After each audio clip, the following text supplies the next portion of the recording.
বাংলায় এসআইআর শুরু হবে নভেম্বরের প্রথম সপ্তাহে। 90 দিনে শেষ করতে হবে বিশেষ নিবিড় সংশোধন। ইতিমধ্যেই বাংলায় ভোটার তালিকার ম্যাচিং হয়েছে 54%। কোনো ভোট কর্মীকে হেনস্থা করা হলে কমিশন আইনি ব্যবস্থা নেবে।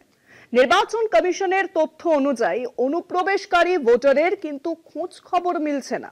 বিজেপির রাজ্য সভাপতি শ্রমিক ভট্টাচার্য বলেছেন 1 কোটি নাম বাদ যাবে। যায়ও যদি, তাহলে কি বিজেপি জিতবে? তাছাড়া 1 কোটি 1 নয়, 1 কোটি 2 নয়, পুরো 1 কোটি।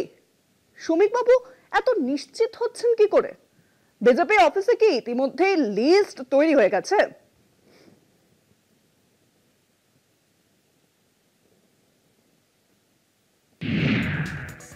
বঙ্গে এসআইআর শুরু হবে নভেম্বরের প্রথম সপ্তাহে। 90 দিনে এই বিশেষ নিবিড় সংশোধন বা স্পেশাল ইন্টেন্সিভ রিভিশন শেষ করতে বলা হয়েছে।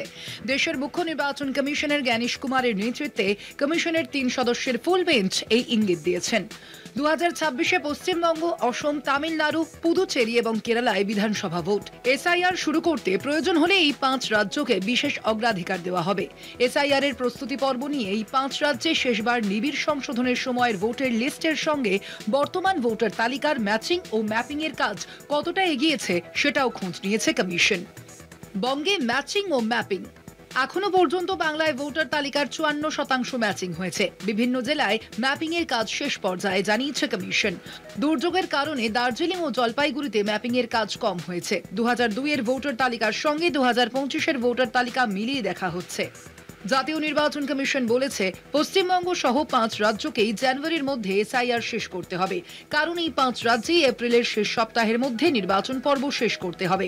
এখনো পর্যন্ত জেলাভিত্তিক ম্যাচিং এর কাজের কমিশন সন্তুষ্ট।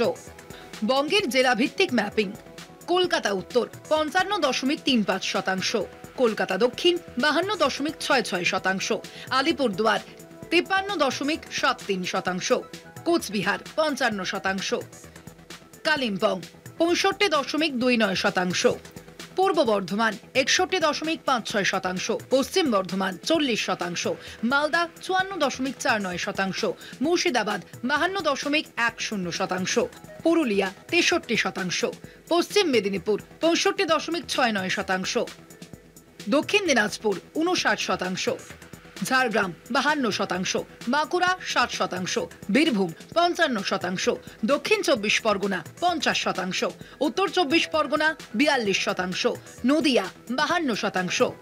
ভোটার তালিকায় ভুয়ো নাম বাদ দেওয়ার বিষয়ে ইআরও চূড়ান্ত সিদ্ধান্ত নেবেন। বিএলওদের বোঝানো হচ্ছে, যদি কোনো রাজনৈতিক দলের তরফে তাঁদের উপরে চাপ সৃষ্টি করা হয়, তাহলে তাঁরা যেন কোনো বিরোধিতায় না যান, সরাসরি তাঁরা কমিশনের কাছে অভিযোগ জানান। তারপরে প্রয়োজনে বিষয়টি নিয়ে পুলিশে অভিযোগ করবে খোদ কমিশন। তারপরেও যদি কাউকে হেনস্থার ঘটনা ঘটে, সেক্ষেত্রে কমিশন আইনি ব্যবস্থা নেবে। কলকাতা টিভি।